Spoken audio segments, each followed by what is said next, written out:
안녕하십니까. 4차 산업혁명위원회 운영지원팀장 이정아입니다. 잠시 후 브리핑을 시작할 예정이니 모두 착석해 주시기 바랍니다. 오늘 브리핑은 4차 산업혁명위원회 위원장님의 개괄 브리핑과 안건 담당 위원님의 또는 과장님들의 안건별 브리핑이 모두 끝난 후에 질의응답을 하는 것으로 진행하겠습니다. 오늘 브리핑은 4차 산업혁명위원회 유튜브 채널을 통해 질의응답 전까지 송출될 예정입니다. 그럼 지금부터 4차 산업혁명위원회 제18차 전체회의 결과 브리핑을 시작하겠습니다. 먼저 윤석노 위원장님께서 인사말씀과 함께 제18차 전체회의 결과를 개괄적으로 브리핑해 주시겠습니다.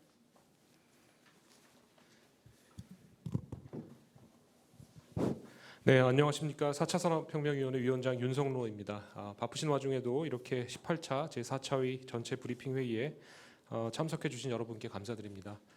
이번 회의는 3기 4차위가 출범한 이후에 네 번째 전체 회의이고요. 2개의 심의 의결 안건과 4개의 보고 안건을 처리하였습니다. 모두 코로나 이후 시대에 가속화되는 디지털 전환에 대응하고 우리나라의 경쟁력을 강화하는 데 매우 중요한 아젠다들이고 참석하신 위원님들께서도 심도 있는 논의와 제언을 해주셨습니다. 안건을 소개해드리겠습니다. 첫 번째 심의 안건은 미래교육을 위한 에듀테크 활성화 방안으로 코로나19 이후 원격학습의 경험을 미래교육체제 전환의 발판으로 삼고자 산업계, 학계, 관계부처, 공공기관들이 태스크포스를 구성하고 지난 5월부터 6개월간의 논의를 거쳐 마련된 계획이 되겠습니다. TF는 에듀테크를 학교에 효과적으로 접목하여 교육 혁신의 동인으로 활용하고 이를 지속하기 위한 민관 협력의 선순환 생태계 구축이 필요하다라는 의견하에 첫 번째, 맞춤형 역량 기반 교육을 실현하기 위한 에듀테크 기반 통합교육 환경 구축, 두 번째, 학교 에듀테크 환경 개선 및 교원의 디지털 교육 역량 강화, 그리고 세 번째, 에듀테크 산업 육성 및 활용 활성화 기반 구축이라는 정책 제언을 제시하였습니다. 두 번째 심의 안건은 전파 기반 3대 융합 분야 혁신 성장 전략으로 전파 기반 융합 분야의 세계 선도 국가로의 도약을 위해 첫 번째, 센싱, 에너지 전송, 전파 의료 3대 분야의 세계적 선도 기술력을 확보하고 두 번째, 기업 경쟁력 강화를 통해 20개 대표 기업을 육성하는 한편 세 번째, 미래 핵심 원천 기술을 확보하는 것을 목표로 하고 있습니다. 이를 위해서 센싱, 에너지 전송, 전파 의료 3대 분야 산업을 집중 육성하고 소재, 부품, 장비 국산화와 기업 성장 환경을 조성하며 전파 기반 원천 기술 확보를 위한 연구 개발과 신서비스 활성화를 위한 소형 드론 식별 등 실증 프로젝트를 추진할 계획입니다. 오늘 심의된 두 건의 안건 모두 원안대로 심의 의결되었습니다. 또한 이번 전체 회의에서 블록체인 관련 업계, 학계 및 법조계 등의 민간 전문가를 중심으로 구성 운영해온 블록체인 연구반 활동 결과에 대해서도 보고를 받았습니다. 연구반은 블록체인 기술이 거래 신뢰와 효율성 향상 등 혁신의 원천이라는 전제 아래 국가 차원의 법제도 정비 및 가상자산을 배제하지 않는 종합적 발전 방향을 마련해야 한다라고 제언을 했습니다. 이 밖에도 디지털 뉴딜의 주요 내용 및 추진 현황, 제8차 규제제도 혁신 해커톤 결과, 그리고 11월 27일에 개최되는 4차 산업혁명 글로벌 정책 컨퍼런스 계획 등에 대해서도 보고받았습니다. 코로나19를 계기로 디지털 전환이 가속화되는 현실 속에서 변화를 새로운 기회로 삼기 위한 민관의 노력이 한창입니다. 4차위는 이러한 노력들이 국민들이 체감할 수 있는 실질적인 성과로 연계될 수 있도록 민관의 충실한 소통 채널로서의 역할을 강화하고 있습니다. 오늘 브리핑 결과에 대해서도 다양한 의견을 주시면 적극 검토하고 반영해 나가도록 하겠습니다. 그럼 저의 인사말은 이 정도로 마치고 안건별로 브리핑을 진행하도록 하겠습니다. 감사합니다.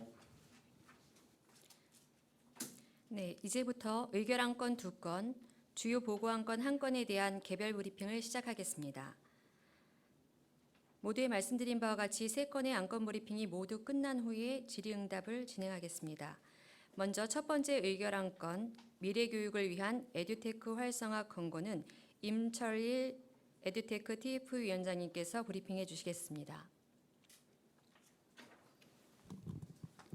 네, 방금 소개받은 임철일입니다. 지금 배포해드린 자료 중에서 그 18차 회의 하얀 자료집이 있는데요. 거기에 5쪽에 있는 내용을 중심으로 해서 말씀드리도록 하겠습니다. 한 자료 너무 간단해서요. 거기 보시면은 이제 저희들이 코비드 19 이후에 원격 교육에 대한 경험이 있고 또 그것을 어떻게 미래 교육 체제로 발전시킬 건지 이런 논의가 국내외적으로 많이 있었습니다. 특히 오늘 이 발표는 범정부 차원에서 어떻게 에듀테크 분야를 조정할 것인가에 대한 답을 말씀드리는 기회입니다.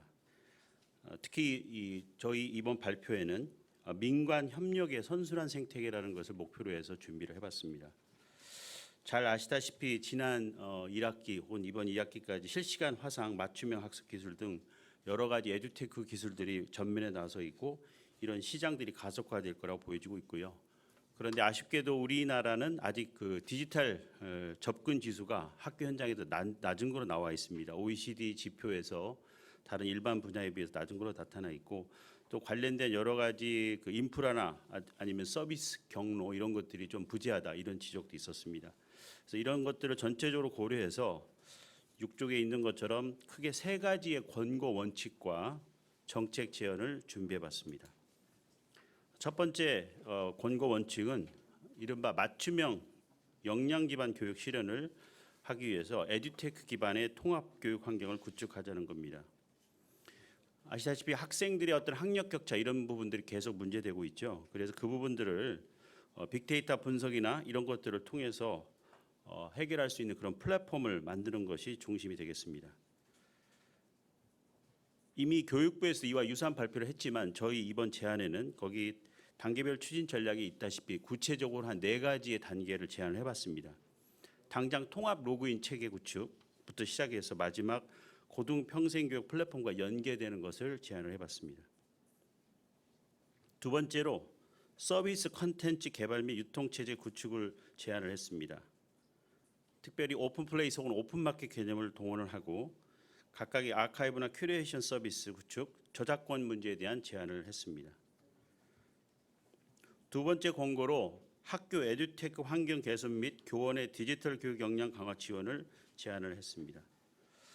디지털 격차 해소와 관련돼서 여러 논의가 있는데 저희들은 매우 구체적으로 개별 학생들에게 정보 기기를 이제는 확실하게 보급할 때가 왔다 이렇게 제안을 해봅니다. 와이파이 못지않게 매우 중요한 요소라고 생각을 합니다. 7쪽에서 보시면 학교 에듀테크 지원 체제를 구축하는 것을 제안해 봅니다.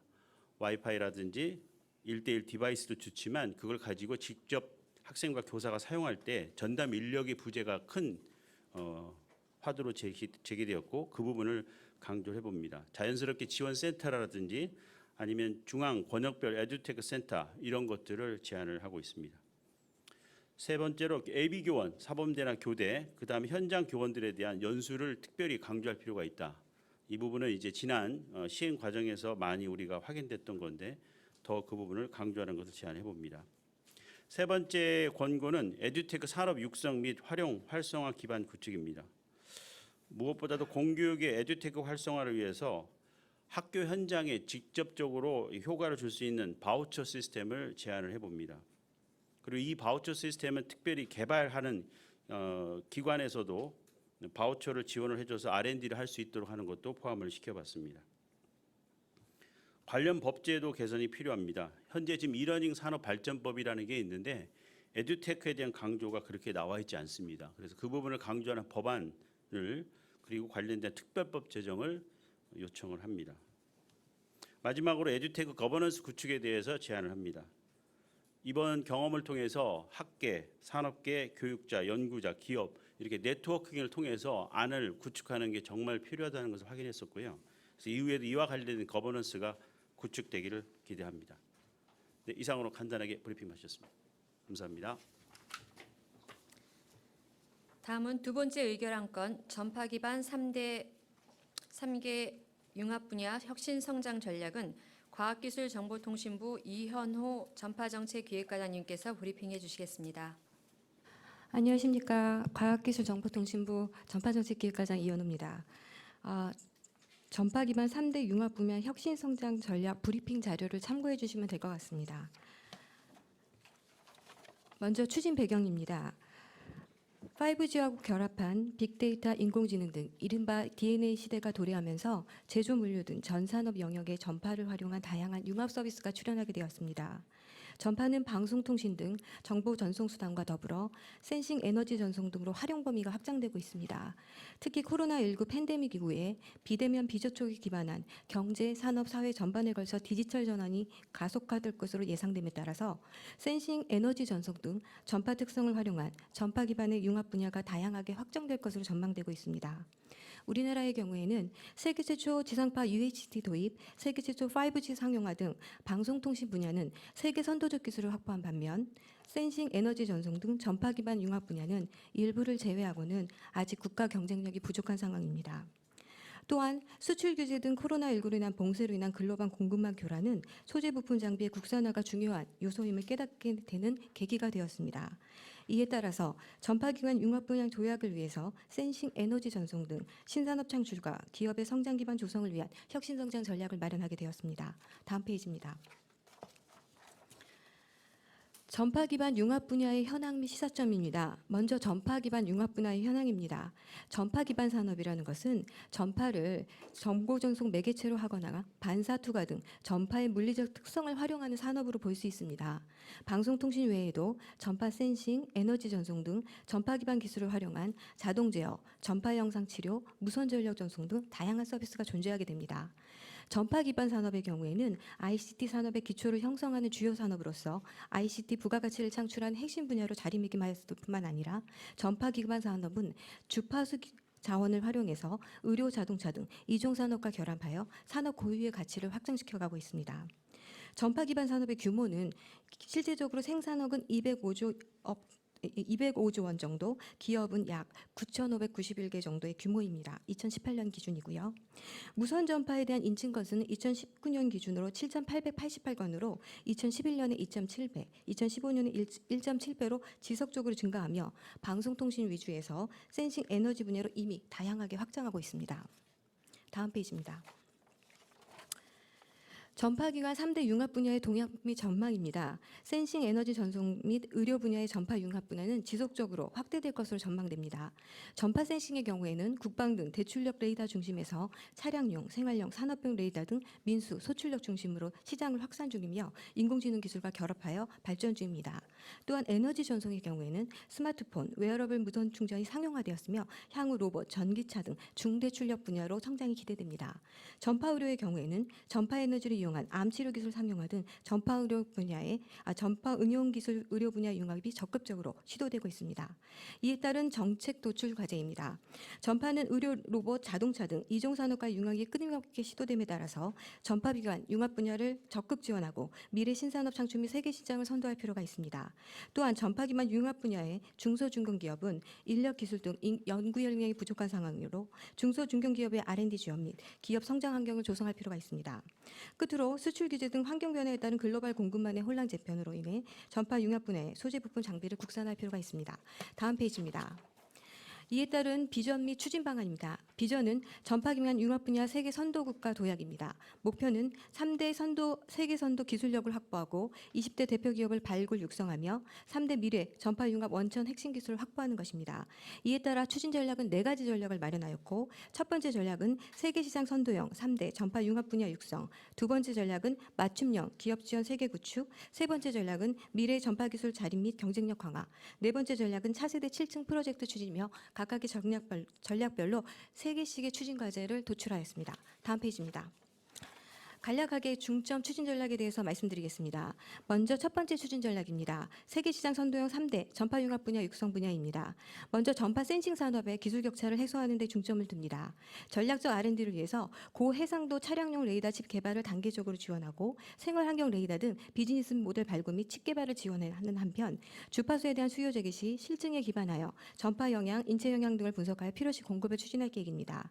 또한 서비스별 성능 가이드라인을 마련하고 레이더 센싱 측정 시험 시설을 구축하는 등 하는 한편 시범 사업도 실시하여 해 나갈 계획입니다.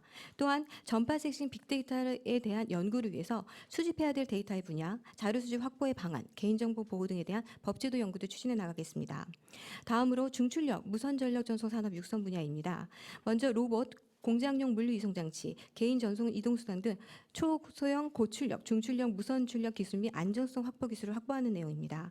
중출력 무선 전력 전송용으로 수요가 있는 주파수 공급을 위한 혼간섭, 인체 영향 연구도 병행해 나가겠습니다.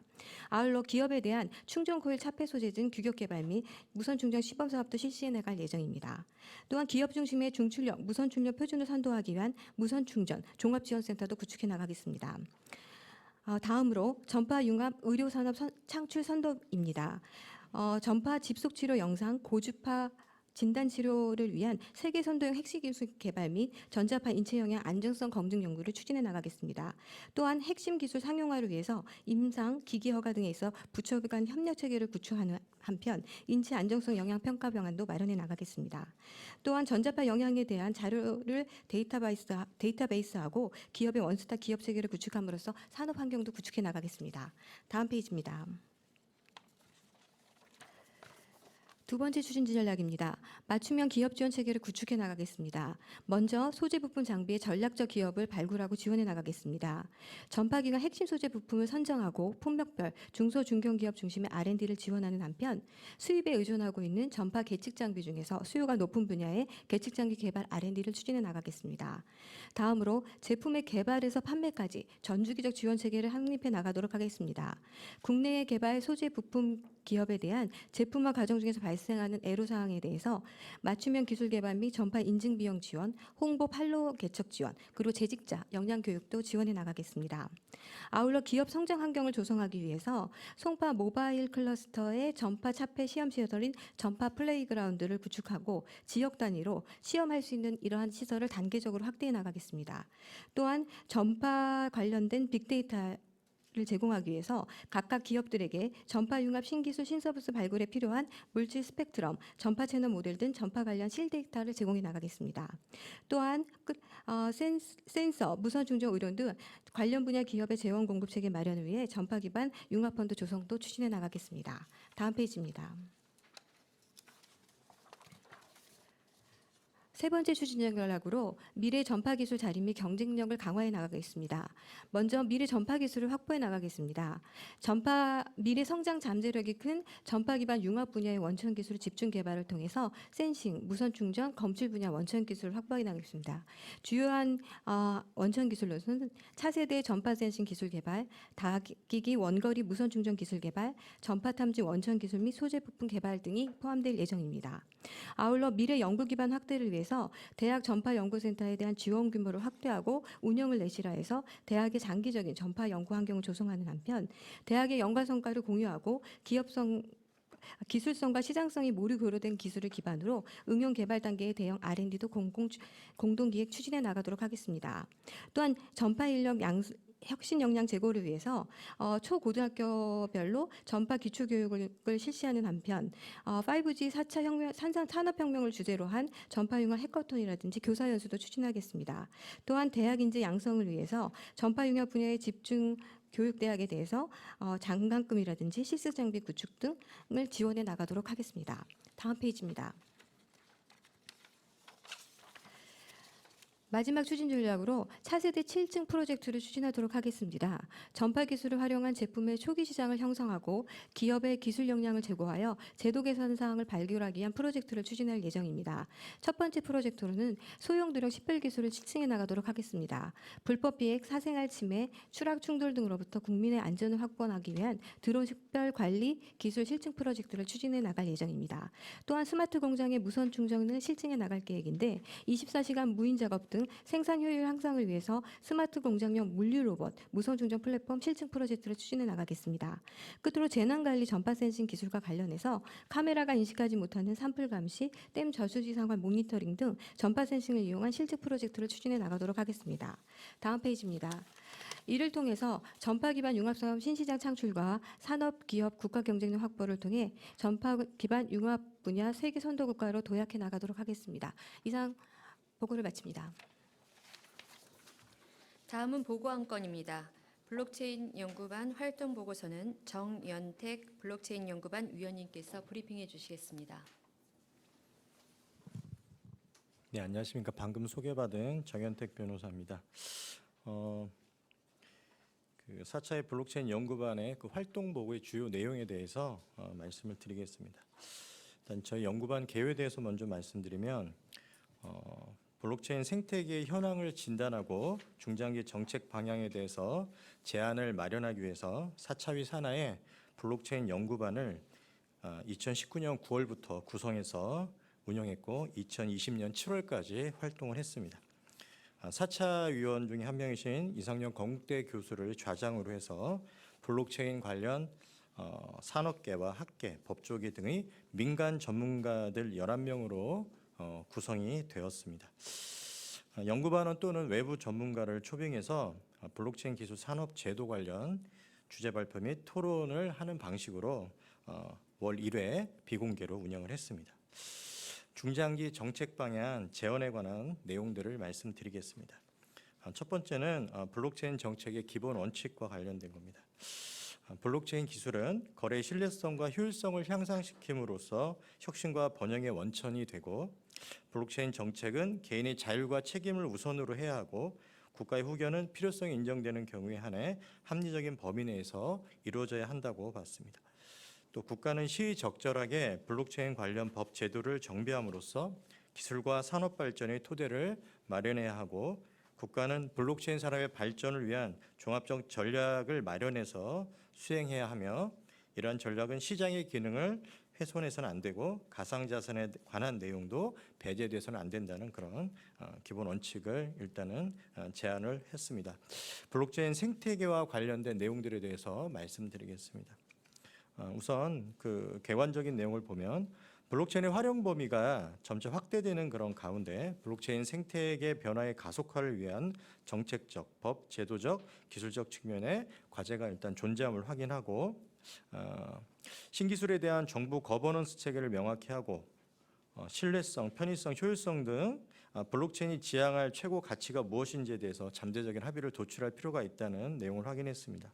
그러면서 블록체인의 모든 참여자들이 참고할 수 있는 의사결정 방향을 제시해야 된다는 그런 방향을 제안합니다. 그리고 법 제도상의 이유, 기존 기술의 한계로 인해 비효율적으로 진행되는 프로세스의 변경이나 단축이 가능하도록 정책적으로 지원해야 하고, 효과적인 시스템 아키텍처, 데이터 분석, 또 민첩한 적용을 보장하기 위한 기술 도구의 광범한 사용 또는 재사용이 가능하도록 조치할 필요가 있다는 내용도 제안을 했습니다. 그리고 정책 입안자와 기술 리더 간 블록체인 기반 협업 및 의사 결정이 될 수 있는 그런 시스템을 구축하고, 또 블록체인으로 변화되는 비즈니스 프로세스를 참여자가 이해하고 활용할 수 있는 어떤 그런 방안들도 마련하며, 국민 체감 블록체인 서비스 활성화를 위해 정부 민간의 다양한 블록체인 인프라를 사용하고 기존 IT 시스템과 원활한 연계 작업이 가능한 환경을 조성해야 한다는 그런 내용들을 확인했습니다. 블록체인 현재와 미래와 관련한 내용 관련해서, 현재는 블록체인이 신뢰 인터넷을 기반으로 자리를 매김하고 있으나 확장성에 있어서는 그 처리 속도가 아직 중앙 시스템에 못 미치는 그런 한계가 있다는 평가를 하고 있습니다. 하지만 미래에는 신뢰 기반의 분산형 플랫폼으로 자리매김하면서 기술 발전의 그 속도를 감안하면 확장성 문제도 가까운 미래에는 해결될 것으로 기대가 됩니다. 그래서 퍼블릭 블록체인을 통한 탈중앙화를 실현하게 되면 거대 플랫폼 기업의 독과점이나 AI 슈퍼파워의 데이터 독점을 통한 편향성 문제 등 해결이 가능하고, 또 확장성 개선을 위해 병렬 처리 기술 및 고속 처리에 특화된 합의 알고리즘의 개발이 필요하다고 일단은 제안을 했습니다. 그리고 분산 아이디인 DID를 활용해서 그 본인이 직접 관리 본인의 그 신분의 관리 인증에 필요한 그런 정보들을 관리하는 DID를 통해서 정보 주체의 개인 동의하에 요즘에 그 논의가 많이 되고 있는 데이터의 유통 활용, 즉 마이데이터 사업도 본격화될 수 있다는 그런 내용도 같이 제안을 했습니다. 규제와 지원 관련된 내용에 대해서 말씀드리겠습니다. 먼저 규제 거버넌스 관련해서 말씀을 드리겠습니다. 혁신적 기술인 블록체인의 발전을 뒷받침하기 위해 국가 차원의 시각 설정 및 규제 방향의 제시가 필요하다는 일단 큰 틀의 의견을 제시하고 세부적으로 블록체인에 대한 규제가 기술 중립성, 개방성을 가지게 함으로써 빠르게 발전하는 블록체인 기술에 유연하게 적응하게 할 필요가 있다. 그리고 블록체인 기술의 구체적인 적용 결과물이나 서비스를 직접적이 아닌 간접적으로 규제할 필요가 있다. 블록체인 기술의 빠른 변화 속도를 감안하여 네거티브 방식으로 불필요한 규제를 최소화하고 민사적, 사후적, 자율적 규제가 우선되게 할 필요가 있다. 그리고 민간과 시장의 자율성을 우선하는 규제를 통해 시장의 자정 능력을 키우고 기술 발전과 시장의 혁신성을 배가하도록 해야 한다. 그리고 기술 중복 투자 방지, 응용기술 발전 등을 위해 표준화 기준과 기구를 마련해야 한다. 그리고 마지막으로 블록체인 기술 발전 촉진, 블록체인 기반 산업이 국가 기관 산업으로 성장할 수 있도록 블록체인 기술 및 산업진흥기본법을 제정해야 한다는 그런 거버넌스 관련된 제안을 했습니다. 개인정보 보호 관련된 제안에 대해서는 블록체인의 특성과 개인정보 보호 규범의 조화가 필요하다는 그런 큰 틀의 제안을 하고 세부적으로 보면 블록체인에 대해 적절한 개인정보 보호 조치 요구 시 데이터 처리 전후 상황, 처리의 효용성, 수반되는 법익 침해 정도 등을 충분히 고려할 필요가 있다. 블록체인의 개인정보 보호 규범 내 포섭을 위해 개정 데이터 3법을 적극 활용할 필요가 있다. 즉 블록체인에 기록되는 그 정보는 개인의 공개키 또는 해시값 등이기 때문에 이것과 그 개인 정보를 확인할 수 있는 연결 정보, 그 매칭 테이블이 외부에 노출되지 않는다면 개인 정보 보호에는 특별 문제가 없다는 그런 의견입니다. 블록체인에서 다수 노드들이 개인 정보 공동 처리자가 되는 상황에 대해서 입법적으로 대비가 필요하다는 의견도 제시했고, 블록체인에서 암호화 기술을 통한 식별 불가 처리 등을 법률상 개인정보 삭제 또는 파괴에 해당하는 것으로 해석하는 등 유연한 규율 적용의 필요성이 있다는 부분도 같이 제안을 했습니다. R&D 관련해서 보면 선진국과 블록체인 기술 격차가 크지 않고 기술 잠재력은 매우 크다는 점에서 추격형 R&D 전략보다 선도형 R&D 전략이 필요하다고 보고, 세부적으로 블록체인의 혁신적 융합에 대한 아이디어 공모를 통해 국제적으로 위상을 갖출 수 있는 연구를 추진해야 된다는 의견을 제시했습니다. 그리고 RMBD 전주기를 지원한 시험평가 도구, 이뮬레이션, 시뮬레이션 기술, 품질 검증 및 분석 기술, 인증체계 확립 등 공정한 기술평가 체계 구축도 같이 제안을 했습니다. 인력 양성과 관련해서는 블록체인 산업계의 인력수 증가를 감안하여 체계적이고 질을 담보할 수 있는 블록체인 인력 양성의 체계가 필요하다, 이렇게 제안을 했습니다. 세부적으로는 AI 대학원 사업과 같이 블록체인 전문 대학원 과정을 신설하고 필요한 교수를 충원해서 전문적인 고급 인력 양성을 위한 교육을 실시하여야 하고, 블록체인이 다양한 분야에 적용되고 미래 변화를 만들 수 있는 기술임을 감안하면 학부에도 블록체인 과정을 개설해서 지원해야 된다는 그런 제안도 함께 했습니다. 마지막으로 블록체인과 가상자산 관련된 내용을 말씀드리겠습니다. 가상자산은 법적 성질적인 측면에서 상품과 화폐, 증권의 성격을 복합적으로 가지고 있기 때문에 기존의 그런 법제만으로 규율하기는 좀 곤란한 측면이 있다는 부분을 확인했습니다. 그리고 가상자산 활용을 하기 위해서 가상자산을 활용한 파생상품을 활용하기 위해서 가상자산이 자본시장법상 파생상품의 기초자산에 해당되는지에 대해서도 객관적으로 판단할 필요 등이 있다는 내용도 같이 제안을 했습니다.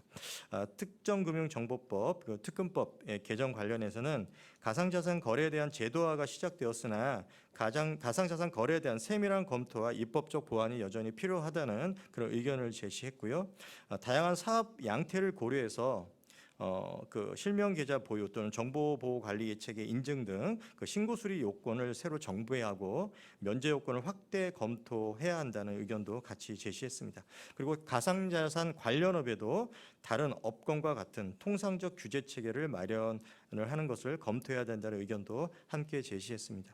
그리고 가상자산은 새로운 규제 방식이 마련될 필요가 있다는 그런 전제하에서 가상자산의 경제적 기능에 대한 판단을 기초로 법적 성질을 확정하고 이를 바탕으로 신사업 을 육성하며 가상자산의 위험 및 소비자 보호 등을 종합적으로 고려해서 유연하게 법제를 정비할 필요가 있다는 그런 큰 틀의 의견을 제시했습니다. 세부적으로는 가상자산의 경제적 기능, 법적 성질에 따라 규제의 내용의 차이가 발생하기 때문에 거기에 맞는 규제안을 만들 필요가 있다는 그런 의견을 제시했습니다. 예를 들어서 지급수단이라고 하면 안정성이 확보가 돼야 될 것이고 투자수단이라면 투자자 보호 그런 제도가 마련이 돼야 될 텐데 그런 기능에 따른 법적 성질에 따른 규제의 내용의 차이가 있어야 된다는 그런 말씀입니다. 그리고 기존 규제에서 우려하는 위험이 새로운 기술에 기반한 새로운 거래나 상품에서 어떻게 해소될 수 있는지를 명백히 제시할 필요가 있다는 그런 의견도 제시하고 화폐법, 금융업 규제체계, 집행법 등 모든 법 분야에서 새로운 환경 변화를 고려해서 종합적으로 접근해야 된다고 이렇게 의견을 제시했습니다. 마지막으로 그 거래소 외에도 가상자산을 보관하고 전산하기 위한 소프트웨어인 가상자산 지갑의 잠재력에도 관심을 기울일 필요가 있다는 의견도 제시했습니다. 이상 블록체인 그 연금 활동 보고의 주요 내용을 간략히 요약해서 말씀드렸습니다. 감사합니다.